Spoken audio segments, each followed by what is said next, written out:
Jadi kondisi daripada arwahnya sendiri ya masih di sekitar orang-orang yang disayanginya. Nanti saya cek ya untuk kepastian itu.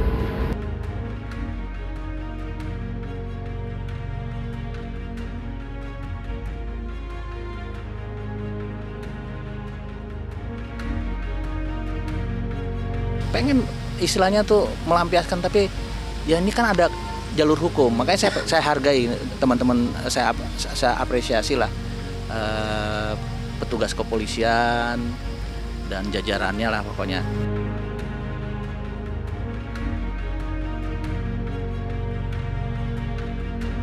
Ya, kan mau makan, ya udah makan di meja makan. Malah meja makannya bunyi kan ini, loh, meja makannya bunyi, meja makannya bunyi lama di dapur, gelas pecah dari rak, padahal itu raknya tertutup. Tertutup, tapi aku buka tapi gelasnya ada keluar kan. Ini percaya nggak percaya, aku juga bingung dan semuanya lihat di sini cuma aku. Ini menjadi fokus penyidik ya, mohon waktu, penyidik masih bekerja. Baik.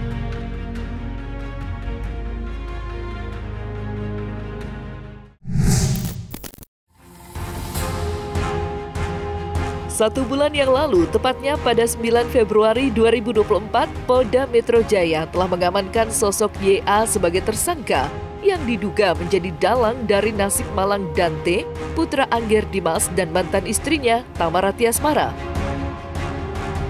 Namun sayang, aksi tegas yang diyakini akan menjadi penutup dari lembaran pilu kisah meninggalnya Dante justru menjadi awal kisruh panas yang melibatkan banyak pihak. Bagaimana tidak, sosok YA tak lain merupakan kekasih dari ibunda Dante, sehingga munculnya asumsi-asumsi liar di kalangan luas pun tak dapat dihindari. Ditambah lagi, hingga sampai saat ini, Polda Metro Jaya belum juga mengambil langkah lanjutan terkait kasus tersebut, serta belum juga melimpahkan berkas kepada kejaksaan. Padahal beragam aksi penyidikan telah mereka ambil, mulai dari pemeriksaan CCTV serta saksi, proses ekshumasi dan otopsi, hingga yang terbaru menggelar rekonstruksi kasus. Mirisnya lagi, rekonstruksi yang digelar pada 28 Februari silam justru melahirkan kekecewaan mendalam bagi pihak Angger. Sebab adanya kejanggalan selama kegiatan itu dilangsungkan. Lantas, apa alasan pihak kepolisian belum melimpahkan berkas kepada kejaksaan? Serta bagaimanakah pula komentar Kabid Humas Polda Metro Jaya akan adanya tudingan kejanggalan pada proses rekonstruksi? Yang jelas, reka ulang atau rekonstruksi adalah pembangunan kembali atau mengumpulkan kembali atau kegiatan dilakukan untuk menggambarkan ulang peristiwa yang terjadi. Mana ada 49 adegan ya. Dari 49 itu ada dibagi-bagi lagi. Itu menggambarkan peristiwa dari mulai persiapan, berenang, kemudian di perjalanan hingga peristiwa di kolam renang. Nanti ya, terus didalami, dikumpulkan bukti-bukti ini oleh penyidik untuk kelengkapan berkas perkara. Kalau saya emang nggak melihat langsung, tapi kalau Angger tuh sampai ngomongnya ya berat ya suaranya, dia nggak biasa seperti itu. Dia bilang ya banyak kejanggalan kok, yang di rekon itu kok soft semua gitu. Nah saya bilang, maksud kamu gimana? Nggak sesuai dengan ya, tapi kamu udah lihat bener? Udah ya, karena aku lihat aku di atas, aku nggak boleh gabung katanya, kan dipisah katanya Angger di atas. Makanya Angger marahnya begitu lihat ada kemarin ada ditendang, ada dibejek pakai dengkul, itu Angger sangat marah. Pulang langsung wah udah, kalau ayah tadi ada ya, mungkin saya loncat duluan. Udah ya, mohon maaf ya, saya ya emosi lah. Cucu saya, orang yang paling saya sayang, arti saya banggain. Kembali lagi gini, kalau orang yang merasa kehilangan, dia nggak akan bisa menyembunyikan, walaupun ini ketawa-ketawa ya, kayak saya, mohon maaf ya, saya kan hancur banget ini. Saya nggak akan bisa nyembunyikan, dan saya akan bicara apa adanya, bahwa saya kecewa. Apalagi lihat kemarin yang katanya Angger, saya nggak lihat langsung ya, tapi Angger menggambarkan, ya udah kacau ya, kenapa? Rekonstruksi kok soft, nggak seperti yang ada di TV awal disebarin.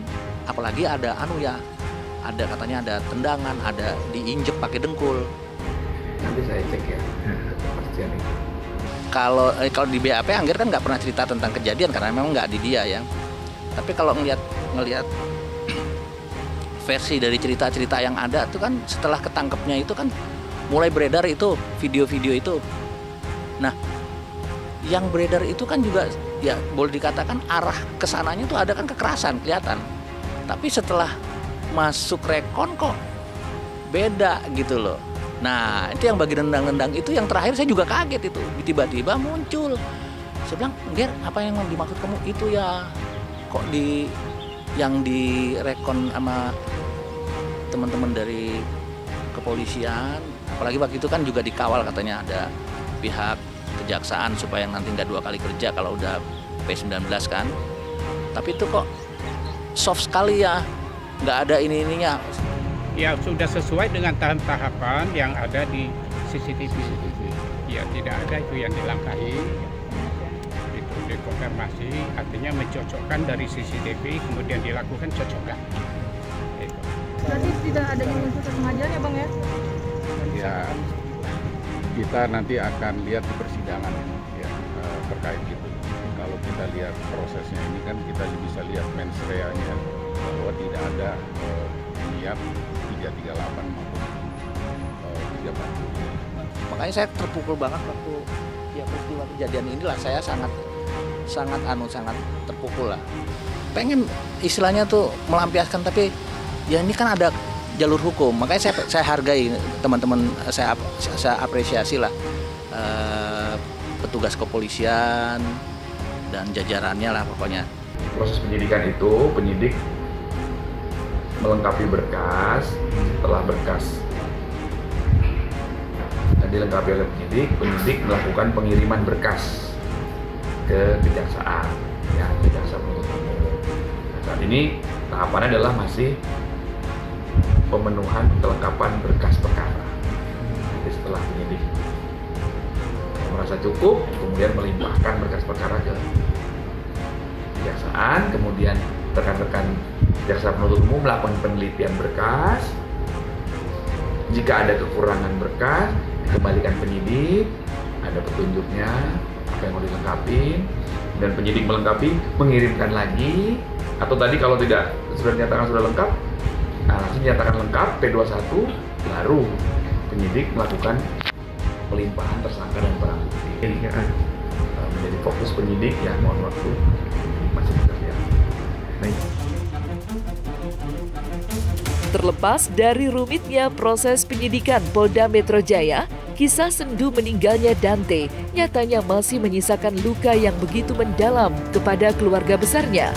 Sosok Dante yang begitu periang dan tak pernah gagal memberikan rona bahagia pastinya memiliki tempat spesial di hati keluarganya. Sehingga wajar bila sampai saat ini pihak keluarga Dante masih tak henti mengejar keadilan baginya. Namun, di tengah upaya keras itu, sosok Dante justru hadir di mimpi sang nenek. Ya, peristiwa mengharukan itu diutarakan oleh kakeknya belum lama ini, yang menjelaskan bahwa pada mimpi tersebut, Dante hadir bersama sesosok malaikat dan memberikan pesan bagi keluarga untuk tidak lagi menangisi kepergiannya. Lantas, apa arti sebenarnya dari mimpi sang nenek? Serta benarkah pula Madam Lucia merasakan adanya kekuatan gaib yang tersimpan pada diri nenek Dante sehingga dirinya mampu menerima sinyal pesan mendiang sang cucu? Kalau saya rasa ya, kita kan pakai getaran. Kalau saya rasa ini mungkin kakeknya atau neneknya sepertinya bisa ngerasanin ya, kayak punya mata batin juga gitu. Nah, jadi bisa jadi Dante ini memang suka datang kepada kakek atau neneknya menyampaikan pesan-pesan tertentu agar keadilan ditegakkan. Karena saya bisa merasakan kalau kakek atau neneknya ini nih kayak punya mata batin lah yang bisa menangkap getaran-getaran pesan-pesan yang disampaikan Dante. Itu tadi memang lebih ke arah keadilan. Terus yang kedua agar tidak bersedih kepada orang-orang yang ditinggalkan. Pokoknya dapat 2 minggu kemarin lah. Istri saya kan dia nangis terus. Ini istri saya kan manggilnya ibu, nangis terus tiba-tiba tuh Dante tuh di mimpinya tuh datang main pedang-pedangan biasa kalau dengan saya kan, tapi di latar belakangnya tuh terang katanya kayak sinar, terus ditemenin ada sepantarnya dia juga main, cuman mukanya di putih gitu, apa sinar doang, sama di atasnya bunder. Wah, bilang itu malaikat bu, bilang gitu. Aku juga nggak tahu ya, pada saat itu aku panggil, Mas Dante, Mas. Ya ibu, dalam ibu gitu kan, biasa kalau orang Jawa, dalam ibu, sini ibu mau ngomong. Terus datengin terus ibu mulai sekarang nggak mau nangisin kamu lagi ya, ibu udah berhenti nggak nangisin kamu. Iya ibu, dielus mukanya katanya. Bener, saya juga merinding terus terang. Saya bilang terus dari situ istri saya udah nggak pernah nangisin dia, hanya dia ngeliat memori itu. Nah ini kembali lagi berkaitan dengan kehilangan barang itu ya. Itu isinya memorinya Dante dengan saya, dengan keluarga. Bagaimana nggak nangis, tambah nangis, hilang gitu. Ya maaf nih ada kaitannya ya. Ada tersangkutnya masalah kehilangan kamera-kamera itu ada memorinya. Makanya Angger sangat, ya, itu nilai historisnya di dalamnya gitu loh. Saya kalau ini sih melihat fotonya Dante aja sih, makanya saya sering post video gitu. Instagram, itu kan video yang saya punya. Ya sebenarnya kangen sih, boleh kangen, cuman jangan berlarut-larut. Saya ingin menekankan lagi, dimanapun saya tertawa atau bersedih, di situ perasaan saya selalu hancur. Itu cucu yang saya banggakan. Saya sampai, ya istilahnya saya sampai bilang, saat terakhir itu mau berenang aja, saat terakhir mandi aja saya ngomong, kamu nanti, ayah aku sunatnya kapan? Nanti kelas 3 SD, itu aja. Sunat nanti di kelas 3 SD aja. Gak bisa pakai kata-kata, saya nggak tahu. Next. Kalau dari kacamata batin aku ya, namanya anak kecil itu polos ya. Udah pasti dia juga menginginkan gitu supaya memang dihukum yang seberat-beratnya, karena mungkin dia ngerasa gitu, apa salah saya gitu. Seandainya pun memang ada salahnya, dia kan bisa diselesaikan dengan baik-baik. Ya mungkin kali si pelaku ngerasa ya anak ini menghalangi kebahagiaan dia, kan bisa juga gitu. Nah jadi si arwah ini kan kayak menuntut, kenapa saya mesti dibunuh, kenapa saya mesti diperlakukan seperti ini, kayak gitu. Jadi ya dia juga mungkin meminta supaya ya pelaku ini ya dihukum yang seberat-beratnya gitu. Gini, yang saya harus tegaskan, ini 340 yang harus kita kawal. Gitu, jangan sampai cuma kena 359 dan kena 38 cuma 7C gitu ya. 338 ya jangan juga 340 kalau bisa kita kawalnya gitu. Ya harapannya pelaku dihukum seberat-beratnya sesuai undang-undang yang berlaku di negara kita ini.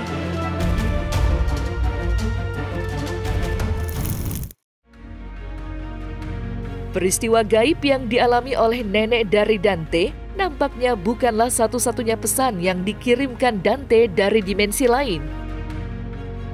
Ya, menurut terawangan ahli tarot Madame Luzia, anak kelahiran tahun 2017 itu juga mengirimkan pesan serupa kepada sang ibunda, yakni Tamara Tiasmara.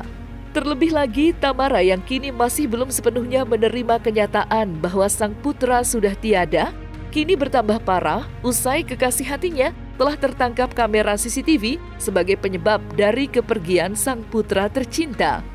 Kondisi Tamara yang kini sedang tidak baik-baik sajalah yang seakan membuat arwah Dante berat untuk meninggalkannya. Hal itu seakan terbukti dengan pengakuan Tamara yang merasakan adanya peristiwa ganjil di kediamannya. Lantas, seperti apa peristiwa di luar nalar yang dirasakan Tamara? Serta benarkah pula hal itu disebabkan oleh aksi Dante yang terus-menerus memeluk sang ibunda dari alam lain? Nah, dia juga sering datang kepada ibunya kalau lagi tidur, membisikkan sesuatu. Tetapi kan karena dimensinya sudah berbeda, jadi ibunya tidak bisa mendengarkan pesan-pesan anak ini. Dante ini sendiri kalau misalnya malam sering membisikkan sesuatu kepada ibunya. Karena kan ibunya merasa kehilangan banget. Sering memeluk ibunya, sering bolak-balik masuk ke kamar ibunya, ke kamar dia. Masih di dalam rumah itu, aktivitinya masih di dalam rumah itu. Tapi karena dimensi kita dan dimensi arwah itu kan sudah berbeda, tetapi ibunya pasti bisa ngerasa. Biasanya itu kayak angin, tiba-tiba kayak ada merinding, tiba-tiba ingat. Nah, itu biasanya arwah Dante itu sedang di situ, sedang kayak meluk ibunya gitu. Jadi kondisi daripada arwahnya sendiri ya masih di sekitar orang-orang yang disayanginya. Ya, kan mau makan, ya udah makan di meja makan. Lama-lama meja makannya bunyi kan ini. Loh, meja makannya bunyi. Terus meja makannya bunyi, gak lama bunyi dapur. Gelas pecah dari atas, padahal itu kan ketutup. Ketutup keluar. Tapi nggak kebuka, tapi gelasnya keluar kan. Terus ini percaya nggak percaya, aku juga bingung dan semuanya lihat di sini, nggak cuma aku doang. Itu jam berapa? Habis gelas pecah terus tangga kak, bunyi. Tangga Dante kan suka lari kan, tangga. Tiba-tiba kamarnya dia di atas buka. Pintunya dibuka, nenek aku kayak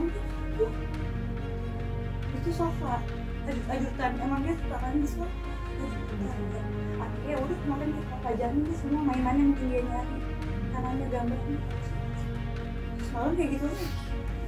Iya udah 2 malam tapi gelas nggak pecah semalam itu dapurnya juga tidak ya positif tingginya aku mungkin karena datang gitu aja. Ada masih sesuatu yang belum terselesaikan, ada sesuatu yang belum tersampaikan. Ada banget kak, pas dia nggak ada tuh langsung nyambung gitu. Kayak pantesan ya gitu. Dia tuh anaknya kan ceria banget, tahu kan banget, dia kan deket banget ngomong terus tapi belakangan diem dia. Belakangan ini tuh kayak nggak ada semangatnya, sampai aku nyuruh bapaknya bawa ke dokter. Tuh Dante sakit kayaknya. Dokternya nggak apa-apa, bosnya nggak kenapa-napa. Memang sebelumnya pas ulang tahun tuh habis demam, tapi udah sembuh, badannya udah nggak pilek, udah nggak batu, udah sembuh. Tapi lemes sampai dia tuh anak sekarang suka main Roblox ya, tahu nggak? Roblox ya. Yang main di handphone itu. Biasanya tuh aku marah-marahin karena keseringan main handphone. Ini 3 hari handphone yang nggak dipegang. Cuma mau tidur gambar, tidur nggak gambar gitu. Ini gambar tuh Palestina, anak-anak kecil. Tuh gambarnya banyak banget ya dikumpulin. Itu apa? Udah bareng-bareng sama anak Palestina. Iya, aku bilang itu apa? Anak Palestina mah. Ada benderanya di gambar itu, semuanya masih aku simpan gambarnya. Cuma gambar tidur gitu aja. Lebih pesan ke ibunya supaya ibunya nanti lain kali untuk mencari seseorang itu jangan hanya memakai hati, jadi harus memakai pikiran. Udah pasti kan ini seorang ibu, karena ibunya ini kan penyesalan ya, banyak penyesalan. Kenapa harus punya pacar yang kayak gini, kenapa anak saya titipkan kepada dia, kan banyak penyesalan. Nah, penyesalan inilah yang menjadi satu ikatan yang kemelekatan ya, yang membuat dia merasa nggak rela. Jadi selama belum ikhlas, selama belum rela, yaitu tadi ini si jiwa ini akan sulit melakukan perjalanan ke dimensi yang selanjutnya.